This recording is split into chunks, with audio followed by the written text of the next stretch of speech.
दोस्तों, स्वागत करती हूँ आपका इस वीडियो की नई श्रृंखला में। आज मैं आप सबसे शेयर करने वाली हूँ तीज स्पेशल महापर्व की कुछ जानकारियाँ। आई होप आपको ये वीडियो इन्फॉर्मेटिव लगेगी, आपके लिए यूज़फुल होगी। अगर यूज़फुल होगी तो प्लीज़ वीडियो को लाइक ज़रूर कर दीजिएगा। तो आज मैं आप सबसे शेयर करने वाली हूँ तीज महापर्व हरितालिका तीज के बारे में। जैसा कि आप सबको पता है कि इस साल 9 सितंबर 2021 को हमारा महापर्व हरितालिका तीज का व्रत है। और ये व्रत इस बार सारी सुहागन महिलाएं, हर साल सारी सुहागन महिलाएं निराजली व्रत करती है, माँ देवी आदि शक्ति की आराधना करती है अपने सुहाग की लंबी आयु के लिए और अपने पति के अच्छे भविष्य की कामना करते हुए और माँ पार्वती और शंकर जी से अपनी अखंड सुहाग की प्राप्ति करती हैं। तो इस वीडियो में मैं आप सबसे शेयर करने वाली हूँ कि जो महिलाएं पीरियड्स में हैं वो इस साल कैसे व्रत उठाएंगे, क्या करेंगे। और दूसरी बात कि अगर वो प्रेग्नेंट है तो इस साल तीज का व्रत आपको कैसे करना है या नहीं करना है। और तीसरी बात, एक और चीज़ मैं इस वीडियो में इंक्लूड करने वाली हूँ, वो ये है कि अगर आप इस साल मतलब आप पहली बार व्रत उठा रहे हैं तो आपको कैसे उठाना है और कैसे पूजा स्टार्ट करनी है।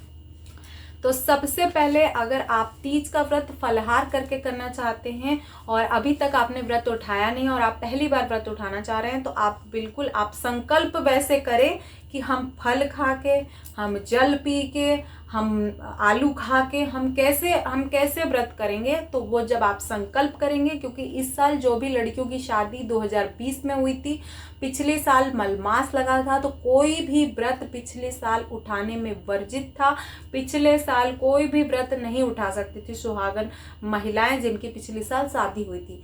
जो लड़कियों की शादी लास्ट ईयर हुई है यानी 2020 में हुई है, बिकॉज ऑफ मलमास उन्होंने व्रत नहीं उठाया है, वो इस साल व्रत उठा सकते हैं क्योंकि साल मलमास नहीं लग रहा। और इस साल जो हरितालिका तीज है वो बहुत अच्छे नक्षत्र हस्त नक्षत्र में लग रही है, तो ये साल बहुत अच्छा मुहूर्त है और बहुत ही सुंदर लग्न में इस साल माँ आदि शक्ति की आप पूजा कर सकते हैं। संकल्प के लिए सुबह उठना है आपको, और जैसे मैंने प्रदोष वीडियो में संकल्प आपको डाला, आप सबसे शेयर किया है, आप वही संकल्प की वीडियो आप उठाएंगे। बस आप तिथि जो है वो तृतीया रखेंगे, भाद्रपद पक्ष की तृतीया तिथि। और तो भाद्रपद माह की शुक्ल पक्ष की तृतीया तिथि को ये व्रत है। तो इस जो है व्रत का मैं संकल्प कर रही हूँ। कैसे कर रही हूँ? गन्ना का जूस पी के रहूंगी, पानी पी के रहूंगी, फल खा के रहूंगी। अन्न तो नहीं निषिद्ध माना गया है, फल और पानी भी निषिद्ध है, क्योंकि माँ पार्वती ने भगवान की तपस्या ऐसे ही की थी, बिना अन्न जल भोजन की तपस्या की है माँ ने। तो उसी तरह से माँ की पूजा भी हमें वैसे ही करनी चाहिए। तो बिकॉज ऑफ मैं तो निराजल व्रत रखती हूँ और मैंने काफ़ी पहले से उठाया था, क्लास 10th में मैं जब थी तभी मैंने उठाया था। तो तीज का व्रत तो महापर्व होता है, तो आपको ऐसे ही रहना चाहिए। बाकी आपकी जैसे शक्ति हो आप उसी हिसाब से रहें। अगर आप प्रेग्नेंट हैं तो आपने लास्ट ईयर व्रत उठा लिया है, अगर बहुत से लोग मलमास वगैरह नहीं मानते, व्रत उठा लेते हैं, तो अगर आपने लास्ट ईयर व्रत उठा लिया है तो आप इस साल जो व्रत रहेंगे आप वो एक सांस में जितना पानी आप पी सके उतना पानी पी के, फल खा के आप व्रत रह सकते हैं। उसमें कोई समस्या नहीं, कोई व्यवधान नहीं है। जब आप पूजा का संकल्प करेंगे तो उसमें आप ये भगवान ईश्वर से प्रार्थना कीजिएगा कि मतलब हम इस रीजन की वजह से, बिकॉज हम अपने बच्चे के जीवन के निमित्त हम जो भी व्रत रख रहे हैं, ये हे माँ पार्वती भोलेनाथ हमें हमारी भूल को क्षमा करें। तो आप इस तरह से संकल्प करके व्रत रख सकते हैं, उसमें कोई भी दिक्कत नहीं है, कोई भी सोचने वाली बात नहीं। अगर आप प्रेग्नेंट हैं तो आप पानी पी के, और बिना पानी के बच्चों को तकलीफ हो सकती है, जो भी महिलाएं प्रेग्नेंट हैं उनको भी तकलीफ हो सकती है। कुछ महिलाओं के साथ ऐसा भी हो सकता है कि उनका लास्ट टाइम चल रहा हो, तो बहुत ज़्यादा दिक्कत से बेटर है कि आप एक बार में संकल्प में, जब आप सुबह उठ के संकल्प करेंगे तो आप इस तरह से कर सकते हैं। उसके अलावा जो महिला, मैंने प्रेग्नेंट का बताया कि आप ऐसे, अगर आपको बैठ के पूजा करने में दिक्कत है या आपको कोई भी समस्या है तो आप उस हिसाब से भगवान का पूजा कर सकते हैं। अगर आप नहीं कर पा रहे हैं तो कोई ज़रूरी नहीं है कि आप हॉस्पिटल में हैं या कोई दिक्कत है या अभी आपकी डिलीवरी हुई है, आप सौरी में हैं, आपके घर में बच्चा हुआ है या आपके घर में कोई मृत्यु हुई है, तो भी आपको ये, क्योंकि महापर्व है हमारे यहाँ का तो बहुत ही ज़्यादा इसकी मान्यता है। तो तीज का व्रत तो आपको साल भर के जो व्रत होते हैं वो किसी भी कंडीशन में छोड़े नहीं जाते, चाहे सूतक पड़ जाए, चाहे बच्चा हो, चाहे कोई भी दिक्कत हो, व्रत नहीं छोड़ा जाएगा, बस पूजा नहीं होगी। मतलब हम मंदिर में जाके, क्योंकि अशुद्ध अवस्था में है हम, तो हम मंदिर में जाके कोई भी चीज़ भगवान को अर्पित नहीं कर सकते, भगवान को स्पर्श नहीं कर सकते, तो इसीलिए पूजा निषिद्ध माना गया है। अदरवाइज आप भगवान का आराधना कर सकते हैं, मनी मन जाप कर सकते हैं, आप स्तुति कर सकते हैं, पाठ कर सकते हैं, और साक्षात काशी विश्वनाथ से लाइव चलता है, आप उसका भी आनंद ले सकते हैं यूट्यूब पे, और वो एक अलग ही अद्भुत सुख की आनंद प्रदान करता है। तो अगर आपके घर में इस तरह की कोई भी समस्या है, आप व्रत रहिए और पूजा ना करें जैसा कि हम नॉर्मल करते हैं। ऐसा नहीं कि आपको व्रत छोड़ना है। जैसे वैभव लक्ष्मी की जो पूजा होती है ना, वैभव लक्ष्मी की जो दिवाली की पूजा होती है, विशेषकर जो दिवाली की पूजा होती है, वैभव लक्ष्मी की पूजा होती है, तो आप अशुद्ध अवस्था में आपको व्रत भी नहीं रहना है। मैं आप सबसे शेयर करूंगी शुक्रवार विशेषांक में, जिसमें मैं वैभव लक्ष्मी का आप सबसे व्रत का शेयर जरूर करूंगी। तो उसमें ऐसा होता है कि अगर आप घर में अपने नहीं हैं, आप किसी रिश्तेदार में हैं कि किसी रिश्तेदारी में गए, ऐसा नहीं कि मायके में है, मायका भी हमारा घर ही होता है। अगर आप मायके में हैं या ससुराल में हैं या पति के साथ किसी और जगह पे रहते हैं, तो आप वहाँ पे आप पूजा कर सकते हैं, आप कलश स्थापना कर सकते हैं, वैभव लक्ष्मी आराधना कर सकते हैं, स्तोत्र पाठ कर सकते हैं, और इसके अलावा यंत्र की पूजा भी कर सकते हैं। हालांकि यंत्र की पूजा अपने पुश्तैनी जो हमारे यहाँ पे तिजोरी वगैरह होती थी, उसमें यंत्र की पूजा होती थी, प्रॉपर श्रृंगार के सामान के साथ भगवान, मतलब प्रॉपर जो गहने वगैरह होते थे वो चढ़ाए जाते थे, और प्रॉपर श्रृंगार होता था, जैसे सोने के सिक्के वगैरह या चांदी के सिक्के वगैरह चढ़ाए जाते हैं, वो एक अलग होता है। लेकिन उस समय आपको अगर पीरियड में है या आप अशुद्ध अवस्था में है तो आपको व्रत भी नहीं रहना है। लेकिन तीज ऐसा महापर्व है जो आप किसी भी अवस्था में हो, आपको व्रत जरूर रहना है। आप पूजा नहीं करेंगे, बस आप नए वस्त्र धारण न करें, पूजा ना करें, ये सब चलेगा, लेकिन व्रत आपको रहना है, क्योंकि आपने ये साल भर के त्यौहार है तो आप इसको स्किप नहीं कर सकते। तो ये एक इम्पॉर्टेंट बात हुई। दूसरी, अगर आप प्रेग्नेंट हैं, आप बच्चे को फीड कराते हैं, बच्चा आप पे आश्रित है, आपको किसी तरह की आपकी सर्जरी हुई है, आप बेड पे हैं, आप हॉस्पिटल में हैं, आपके घर में किसी की मृत्यु हो गई है, तो आप ऐसी अवस्था में पूजा नहीं कर सकते और आप व्रत कर सकते हैं, और जैसे भी आपकी हिम्मत पड़े आप वैसे व्रत रह सकते हैं। तो इस तरह से इस विषय तीज पर आप भगवान की पूजा आराधना कर सकते हैं। जो महिलाएं इस बार, जो लड़कियों की लास्ट ईयर शादी होती है, वो इस साल बिल्कुल व्रत उठा सकते हैं, क्योंकि इस साल मलमास नहीं लग रहा है। जो लड़कियां शादीशुदा नहीं हैं, जो अनमैरिड हैं, वो हरितालिका तीज का व्रत कर सकते हैं। यहाँ ये कहीं पे ऐसा नहीं लिखा है कि आप मैरिड हैं तभी आप तीज का व्रत उठाएंगे या करेंगे। माता पार्वती ने बिना शादी से पहले ये व्रत धारण किया था और उसके फलस्वरूप भगवान शिव उनको प्राप्त हुए थे। ये कथा में कहा गया है, यानी जो आप हरितालिका तीज की जो आप कथा देखेंगे, हमारे चैनल पे अपलोड हो जाएगा, आप वहाँ से भी सुन सकते हैं, या आप सबके पास बुक होगी, आपको उसमें भी मिल जाएगा। तो जो व्रत, जो महात्म्य है वो यही है कि आप जो है शादी से पहले भी व्रत उठा सकते हैं। हमारे यहाँ पे हमारी बुआ लोग हैं, वो भी शादी से पहले तीज का व्रत रहती थी, मैं खुद शादी से पहले तीज का व्रत रहती थी। तो ऐसा कोई नहीं है कि आपको व्रत नहीं रहना, आप व्रत बिल्कुल उठा सकते हैं भगवान का, और संकल्प के साथ नियमित रूप से उठाएं। और जो भी व्रत मायके से उठाया जाता है उसका अलग ही फल प्राप्त होता है, वो एक अलग ही जीवन का एक अलग ही सुख में है। तो कोशिश करेंगे जो भी व्रत उठाए शादी के बाद या शादी के पहले वो मायके से उठाएं, क्योंकि मायका जो हमारी जननी है, हमारा आधार है, हमारे जीवन का संकल्प है, कह सकते हैं। हमारी कर्म भूमि तो हमारा ससुराल होती है, बट हमारी बहुत सारी जीवन की यादें, हमारा प्यार, हमारा समय मायके से जुड़ा होता है। कहते हैं कि मेरी दादी कहती थी कि मायका और गंगा कभी छूटती नहीं है जीवन में। हम कहीं पे भी चले जाएं, हम कहीं पे भी पहुंच जाएं, हमारी बचपन की यादें, हमारी छोटी छोटी चीज़ें हमें वहाँ से बांध के रखती हैं। तो इसलिए आप व्रत कोशिश करें कि वहीं से उठाएं। अगर नहीं पॉसिबल है तो आप ससुराल से उठा सकते हैं, बट उसमें 1 रुपये एटलीस्ट अपने मायका का ज़रूर ऐड करें। बाकी चीज़ें आप अपने पैसे से कर सकते हैं। उसके बाद जो मैं कुंवारी लड़कियों को बताया है, जो भी कुंवारी की, जैसे मैंने अभी एक वीडियो डाला है श्रृंगार थाली, हो सकता है लाइव हो गई हो या लाइव होने वाली हो। तो श्रृंगार जो थाली होती है उसमें सिंदूर को, बिछुआ को आपको स्किप करना है। सिंदूर, बिछुआ, मंगलसूत्र ये छोड़ के आप बाकी सारी चीज़ें श्रृंगार की चढ़ा सकती हैं माँ को। उसमें आपको कोई दोष नहीं है। श्रृंगार की सामग्री विशेष तौर पर चढ़ाएं। जिन लड़कियों की शादी नहीं हो रही है, जो मांगलिक हैं, जिनको शादी में, विवाह में बाधा आ रही है, वो लड़कियां विशेष तौर पर भगवान का अभिषेक करें और श्रृंगार की थाली जरूर अर्पित करें और श्रृंगार की चीज़ों का दान भी करें। सुहागन महिलाओं को, जो वृद्ध महिलाएं हैं या जो ब्राह्मण हैं, उनको दान करें। अपने घर में भी जो भाभी हैं, चाची लोग हैं, जो भी बड़े छोटे लोग हैं, जो भी हैं, आप सबको दान कर सकते हैं। तो इस तरह से आप दान जरूर करें। तो ये कुमारी कन्याओं के लिए था। जो लोग जो है प्रेग्नेंट हैं उनके लिए भी मैंने बताया आप सबको। और इसके अलावा जो जिनके यहाँ पे सूतक है, जिनके यहाँ पे मृत्यु हो गई है पूजन के उस साल में, तो आप ऐसा नहीं कि आप व्रत नहीं रहेंगे, आपको व्रत रहना है। उसके अलावा मैंने जो औरतें जो पहली बार इस साल व्रत उठा रही हैं, जो महिलाएं शादी के बाद व्रत उठाना चाहती हैं, जो इस बार व्रत उठा रही हैं, वो बिल्कुल उठा सकते हैं, क्योंकि इस बार मलमास नहीं लग रहा है। इसके अलावा मैं एक चीज़ और बताना चाह रही हूँ कि जो लड़कियां पीरियड आ जाता है, जैसे हम कई साल से व्रत रह रहे हैं, तो इस साल मेरा पीरियड आ गया, तो हम कैसे करेंगे? क्योंकि सिंदूरा, हमारे यहाँ सिंदूरा बोला जाता है, जो शादी में लंबा सा मिलता है। अभी मैं ब्लॉग आपसे जब शेयर करूंगी या पूजन सामग्री जब आपसे शेयर करूंगी तो उसमें सिंदूरा दिखाऊंगी। तो जो हमारा सिंदूरा होता है उसकी भी पूजा होती है। तो क्योंकि जितने भी सुहाग की सामग्री होती है सबकी पूजा होती है, सब चीज़ें देवी को अर्पित होती हैं।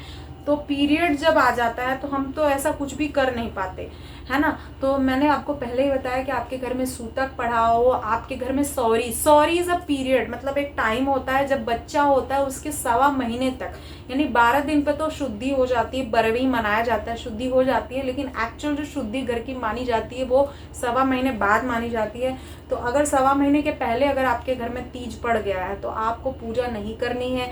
ऐसा नहीं है कि हमारे घर में, हमारे खानदान में सौरी पड़ी है, बरही पड़ी है या सूतक पड़ गया है, किसी की मृत्यु हो गई है, तो हम मंदिर में जाके पूजा कराएं, अपने घर में पूजा ना करें। ऐसा नहीं करना है, आपको पूजा नहीं करना है। आप कहीं भी किसी भी अवस्था में हैं, आप अशुद्ध अवस्था में हैं, आपके घर की चीज़ें ग्राह्य नहीं होंगी, ठीक है। आप मन से भगवान का जाप कर सकते हैं, पूजा कर सकते हैं। व्रत आपको बिल्कुल भी नहीं छोड़ना है, अगर आपका पीरियड है तो भी आपको उसमें ज़रूर करना है।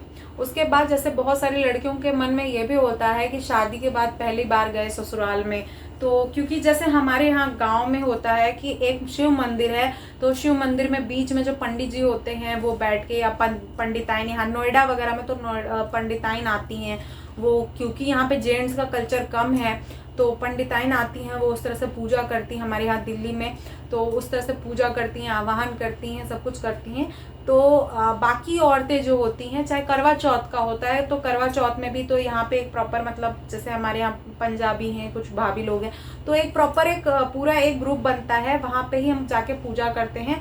तो ऐसा नहीं है कि आप घर में नहीं कर सकते या फिर मंदिर में जाके, आप दोनों जगह कर सकते हैं। जैसे कि मेरी दादी लोग जो करती थी, या जो मैंने अपने घर पे मायके में देखा है कि आप सुबह यानी चीचड़ी का जो चिरचिरी होती है उससे बाल धोया जाता है, 3 बार बाल धोना होता है। आप चाहे जब 3 बार धुल लें, क्योंकि तीजा है तो 2-3 बार बाल, क्योंकि पानी के बिना आदमी रहता तो वैसे ही 2-3 बार नहा लेता है। तो क्योंकि मेरी दादी लास्ट तक, मतलब वो बेड पे पड़ने के कुछ टाइम पहले तक वो निर्जला तीज का ही व्रत करती थी। तो अभी भी मैंने उनको किसी भी परिस्थिति में तीज का व्रत ऐसे छोड़ते या खाते, फलाहार करते, अगर उनको डायबिटीज़ था, वो इंसुलिन के बिना बॉडी उनकी एग्जिस्ट ही नहीं करती, फिर भी वो व्रत रहती थी, चाहे उनके इंसुलिन को कुछ भी हो, उनकी बॉडी में कोई भी दिक्कत हो जाए। लेकिन ऐसा करना नहीं चाहिए, क्योंकि हेल्थ इश्यूज जब हो जाते हैं तो उससे अलग दिक्कत हो जाती है। तो लेकिन दादी करती थी ऐसा, वो नहीं छोड़ती थी, मन नहीं मानता था। आपका मन जिस रूप में भगवान की सेवा कर सके, आपका मन और तन आपको किस चीज़ में सपोर्ट कर रहा है, वो चीज़ इम्पॉर्टेंट होती है। आप उसी तरह से देवी आराधना, शक्ति आराधना या भोलेनाथ तो किसी भी सिचुएशन में प्रसन्न होते हैं, वो सिर्फ भाव के भूखे हैं। तो वो किसी भी तरह से आप पूजा कीजिए, क्योंकि एक महापर्व है, हमारा कल्चर है, तो हम उस तरह से पूजा करते हैं। तो मैं आपको बता रही थी कि अगर आपके यहाँ सूतक, पातक, सौरी बचा हुआ है आपके यहाँ और 1.25 महीने का टाइम नहीं बीता है, तो आप मंदिर में भी जाके ना करें, घर में तो विशेषकर आप जो है पूजा ना करें। तो इस तरह से आपको करना है। घर में जो हम पूजा करते हैं वो चौकी रखते हैं, अगर आपके पास चौकी नहीं तो आप पीढ़ा लगा सकते हैं, पीढ़ा भी नहीं है तो जो मंदिर में आप जो पूजा करते हैं उसी मंदिर के चारों तरफ आप केले का पत्ता बांध दें, और केले के पत्ता बांधने के बाद बीच में जो है भगवान की, जैसे हमारे पास छोटे से शिवलिंग है तो हम उसी की पूजा करते हैं, विसर्जन करते ही नहीं है। हम उसी की साल भर पूजा करते हैं और उसी शिवलिंग से हम साल भर पूजा करने के बाद उसी शिवलिंग में हरतालिका तीज, सावन, जो भी हमारी पूजा होती है, दिवाली, होली, सारी पूजा में जैसे हम नृत्य, जो हमारे पास एक फ़ोटो है उसी से हम पूजा करते हैं, उसी में हम रखते हैं। हालांकि मेरी जो दादी लोग थी वो लोग क्या करती थी, उन्होंने सारे जितने भी धाम में वो दर्शन करने जाती थी, जैसे कि हमारे आसपास में जो विश्वनाथ मंदिर था तो गंगा के किनारे की जो रेत होती थी, या वो जगन्नाथ मंदिर गई थी दर्शन करने के लिए, वहाँ का हो गया, या इधर कहीं का भी जब वो जाती थी तो वो बालू या मिट्टी वहाँ की ज़रूर ले आती थी। तो जब तीज का जो व्रत होता था तो उसमें प्रॉपर सांप वाप तो नहीं बनाती थी, बट एक ऐसा लंबा सा शिवलिंग टाइप का बनाती थी और करघा वगैरह भी बनाती थी। तो आप चाहे तो बालू मिट्टी होती है तो आप उसमें चिकनी मिट्टी मिला के आप उससे शिवलिंग की स्थापना कर सकते हैं, या तो शिवलिंग की स्थापना तो करती ही थी लेकिन उसके पीछे जो है भगवान, शिवलिंग के पीछे भगवान की फ़ोटो भी रखती थी। जो फ़ोटो हम लोग पूरे साल पूजा करते हैं वो फ़ोटो भी पीछे होती थी। तो वो फ़ोटो मैं काफ़ी टाइम से, मतलब मैं बचपन से देखते आ रही हूँ कि वही फ़ोटो है, उसका मतलब फ्रेमिंग चेंज होता था बट फ़ोटो वही रहती थी भगवान की। तो आपको भी वैसा करना है। अगर आप फॉरेन में हैं या आप जगह चेंज करते हैं और आपके पास उतनी सुविधाएं नहीं है तो एक शिवलिंग रखें या फ़ोटो रखें, आप उसमें पूजा कर सकते हैं। कोई ज़रूरी नहीं कि हर साल आप पूजा स्थापना करें फिर विसर्जन करें, ऐसा कुछ नहीं है। और अगर आप हॉस्टल वगैरह में रहते हैं, आपकी शादी नहीं हुई, आप फिर भी पूजा करना चाहते हैं क्योंकि तीज ऐसा महापर्व है, तो आप जो है मंदिर में जाके पूजा करें, क्योंकि जो मंदिर में जो शिवलिंग होती है वो प्राण प्रतिष्ठित शिवलिंग होती है। और दिल्ली का तो मैं कुछ कह नहीं सकती, इनके यहाँ अलग ही कल्चर होता है, प्रॉपर उस तरह से तो नहीं होता जिस तरह से हमारे उधर का कल्चर है। यूपी या आप एमपी के होंगे, मध्य प्रदेश के या यूपी के होंगे तो आप कनेक्ट कर पा रहे होंगे, उस तरह की चीज़ें यहाँ पे नहीं है। लेकिन फिर भी आप शिवलिंग पे जाके पूजा कर सकते हैं, आराधना कर सकते हैं। ना तो आपको चौपाल बनाना है, ना तो आपको आटे का पूरन बनाना है, ना तो आपको कलश स्थापना करनी है, आपको कुछ नहीं करना है। आप बस श्रृंगार सामग्री, पूजन सामग्री वीडियो देखिए, आप ले जाइए, चढ़ाइए और काम खत्म। लेकिन अगर आप घर में हैं तो घर में आपको प्रॉपर पूजा करनी होती है, एक प्रॉपर व्यवस्था होती है, उस हिसाब से पूजा होती है और पूजा करने के बाद आपको विसर्जन भी करना पड़ता है। और जो तीज का स्पेशल जो होता है, तीज का उस पर गौरी गणेश, कोई भी पूजा होती है उस पर गौरी गणेश का आवाहन जरूर होता है। तो हमारे यहाँ गोबर का एक गोबर जो होता है गाय का, शुद्ध गोबर जो उसी दिन का होता है, वो शुद्ध गोबर से ही गौरी माँ की स्थापना होती है। और गौर गणेश इसीलिए बोला जाता है। और गणेश जो है सुपारी में लपेट के उसको गणेश जी बनाते हैं। तो हमारे यहाँ पीतल के छोटे छोटे गणेश लक्ष्मी थे, तो गणेश भगवान को वहाँ से हम लोग ले आते थे। और गौरी माँ तो फोटो में होती थी, तो अलग से मेरी दादी गौरी गणेश का स्थापना नहीं करती थी। बहुत पहले गौरी गणेश की स्थापना होती थी, लेकिन अब जब से मतलब मैं जब से क्लास 10th वगैरह में जब मैंने तीज उठाया था, उस साल दादी इस तरह से पूजा नहीं करती थी, वो फोटो में ही और जो मूर्ति होती थी उसी में। क्योंकि अभी हमारे पास तो विसर्जन करने का भी प्रॉब्लम रहता है, मेट्रो सिटीज़ में है, या अगर आप सिटीज़ में हैं तो आप कनेक्ट कर पा रहे हो, गांव में तो बहुत दिक्कत नहीं है। खासकर जहाँ पे गंगा यमुना जी है वहाँ पे भी कोई दिक्कत नहीं है, हम विसर्जित वगैरह कर देते हैं। लेकिन जो वास्तविक रूप से हमने जिस मूर्ति को साल भर पूजा की है, जिस मूर्ति को हमारे पूर्वज पूजा करते आ रहे हैं, उसी मूर्ति में गौर गणेश का आवाहन करें। उसी में गौरी गणेश का आवाहन करने से आपको पूर्ण फल मिलेगा। ऐसा कुछ नहीं है कि आपको फल नहीं मिलेगा, पूर्ण रूप से आपको फल मिलेगा। तो गौरी गणेश की आप स्थापना ऐसे करें। और जब भी मंदिर में भी पूजन करें, तो मंदिर में भी जब आप पूजा करने जाएंगे तो गणेश भगवान आपको जरूर मिलेंगे, कोई भी मंदिर हो। और अगर आपको नहीं भी मिलते हैं तो आप गणेश भगवान का आह्वान कर सकते हैं, क्योंकि तीज विशेष पर जो है गणेश भगवान का आराधना सबसे पहले करनी चाहिए। पूजन सामग्री में आप देखेंगे कि मैंने गणेश पूजन के लिए भी अलग से कुछ सामग्री रखी है, क्योंकि गौरी माँ का पूजन तो वही होता है जो माँ पार्वती का होता है। तो जो श्रृंगार की सामग्री सब मैंने आपको दिखाई है, वीडियो अपलोड की, वो तो सेम ही होता है, बस गणेश जी का अलग होता है। तो ये कुछ स्पेशल टिप्स थी जो मेरे हिसाब से तीज पे आप सबसे शेयर करना ज़रूरी था कि पीरियड में आप हैं तो आपको कैसे तीज का व्रत रखना है। आप गर्भावस्था में हैं या अभी आपकी डिलीवरी हुई है या बच्चा आपका छोटा है, तो आपके मन में, सबके मन में ये होता है कि व्रत कैसे रखेंगे, क्योंकि व्रत छोड़ भी नहीं सकते और पूजा भी नहीं कर सकते, तो कैसे करना है। तो मैंने आपको बताया। अगर आपके घर में जो सॉरी का टाइम बीत गया है और तब आपके घर में अगर आप नहीं कर पा रहे हैं, मान लीजिए आप बेल्ट पे हैं या आपकी सिजेरियन डिलीवरी हुई है तो भी आपके घर में कोई और महिला भी आपके स्थान पर पूजा कर सकती है। आप अपने पैसे से सामान उसको दे दें तो वो पूजा कर देगी। या फिर जैसे आपकी सास हैं या आपकी माँ हैं या आपकी बहन है खुद की, तो वो चीज़ें आप कर सकते हैं। वरना आप कोशिश करें थोड़ा बहुत बेल्ट लगा के, बहुत से लोगों को ब्लीडिंग होती रहती है, 1.25 महीने के बाद भी उनकी ब्लीडिंग होती रहती है, तो ऐसी कंडीशन में शुद्ध नहीं माना जाता। हालांकि कई लोगों के घर में इसको शुद्ध मानते हैं, बट अगर आपको ब्लीडिंग हो रही है, इवन आपको जैसे बहुत से लोग का मानना है कि पीरियड के 7वें दिन शुद्ध होते हैं, ऐसा कुछ नहीं होता है। 5वें दिन अगर आपने बाल धो लिया तो आप शुद्ध हो जाते हैं। हालांकि आपको पीरियड आ रहा है तो भी आप शुद्ध हो जाते हैं। 6वें दिन आप शुद्ध रहते हैं। ऐसा नहीं कि 6वें दिन 6वें दिन भी आपको ब्लीडिंग हो रही है तो आप शुद्ध, ऐसा कुछ नहीं होता, आप शुद्ध हो जाते हैं। लेकिन पूजा में निषिद्ध माना गया है। जैसे कि अगर आपकी ब्लीडिंग हो रही है तो ऐसा नहीं कि आप बाल धो लिए तो आप शुद्ध हो गए, ऐसा नहीं होता है, ठीक है। क्योंकि आपके घर मतलब पीरियड में ऐसा बिल्कुल निषिद्ध माना गया है। लेकिन मैं एक विशेष परिस्थिति बता रही हूँ, जो तीज का पूजन होता है, हरतालिका तीज का जो पूजन होता है, इसमें अगर आप पीरियड में हैं, 5वां दिन आपका बीत गया है, आपने बाल धो लिया है, तो आप 6वें दिन, 5वें दिन नहीं, 6वें दिन आप पूजा कर सकती हैं, ठीक है। देखिए क्या होता है कि जब हमारी शादी होती है, अगर उसी दिन पीरियड आ गया तो क्या हम गौरी गणेश का पूजन नहीं करते हैं? हम करते हैं। हमारे साथ खुद हुआ था, हमारी एक फ्रेंड थी, उसके साथ भी ऐसा हुआ था। तो ऐसा नहीं है कि हम उस दिन शादी ही नहीं करेंगे। बिना आपके पूजन के शादी हो ही नहीं सकती, है ना। आप सबको जो भी हिंदू रिलीजन से बिलोंग करते होंगे सबको पता होगा कि गौरी गणेश का पूजन तो सबसे पहले जरूरी है। तो इसी प्रकार से मैं कह रही हूँ, कुछ विशेष परिस्थितियों में अगर आपने बाल धो लिया तो शुद्धि हो जाती है। ऐसा नहीं कि आपका 7वें दिन ही शुद्ध होगा। हमारे यहाँ पे कल्चर है कि 5वें दिन आपको बाल धो लीजिए। 6वें दिन से आप शुद्ध है।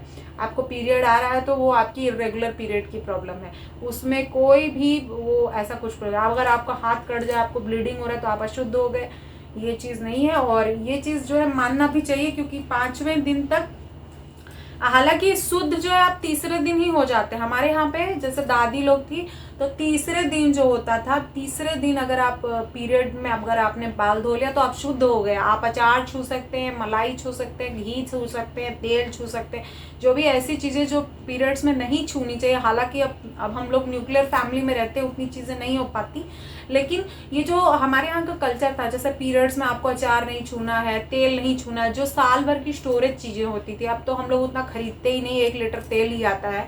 पहले हमारे यहाँ गाँव में 5 लीटर तेल आता तो छूने नहीं दिया जाता था।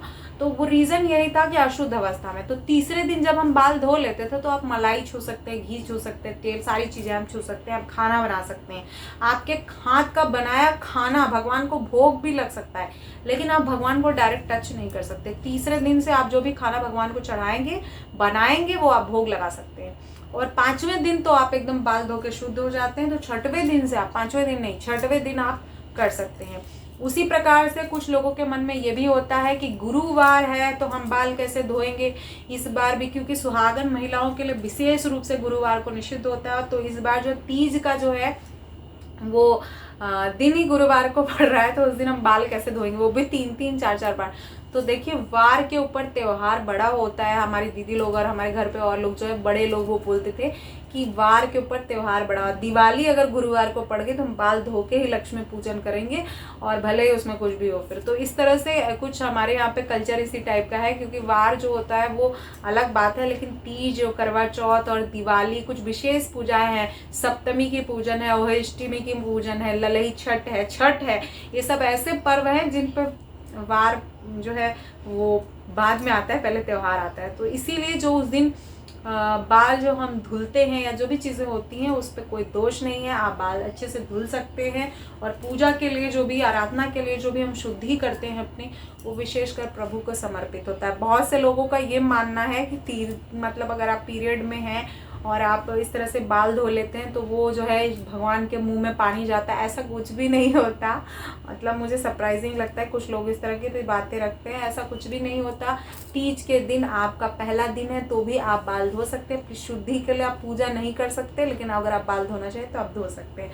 दैनिक जीवन में भी, क्योंकि हमारे यहाँ दाम्पत्य जीवन का स्थापना की गई है, हमारे यहाँ लोग पति पत्नी साथ में रहते हैं, तो अगर आप मायके में हैं तो ऐसा नहीं है, लेकिन अगर आप ससुराल में हैं तो आपको ध्यान रखना है, या आप पति के साथ रहते तो भी बिना बाल धोए कोई भी व्रत रखना ही नहीं चाहिए। शुद्धि हमारे बाल से मानी जाती है, हमारे केश की जो शुद्धि होती है उसी से हमारी शुद्धि मानी जाती है। तो अगर आप ससुराल में हैं, पति के साथ आप किसी भी पे आप पीरियड में नहीं है, तब भी आपको बाल धुलना ही है। विशेष रूप से जो त्योहार पड़ते हैं उसमें, वो वार कोई भी हो, उससे कोई दिक्कत समस्या नहीं है। आई होप आप सबके क्वेश्चंस का, आप सबके जो दिमाग में कई लोगों के प्रॉब्लम चल रही होगी, आई होप आपको सोल्यूशन मिला होगा।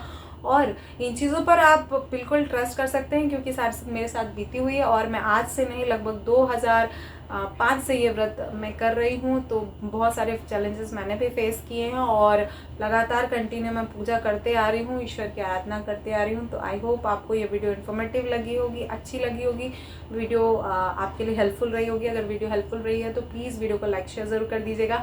पूजन सामग्री के साथ प्रदोष काल का जो विशेष प्रदोष काल में जो भगवान शिव की आराधना होती है, जो शिव महा पर्व पे जो भगवान भोलेनाथ का अभिषेक होता है, पूजा होती है, आराधना होगी, उसका मुहूर्त पूजन सामग्री के साथ मैं सारी चीज़ें अपलोड करूंगी। तो प्लीज़ वीडियो को वॉच कीजिएगा। Thank you so much to watching us. तब तक के लिए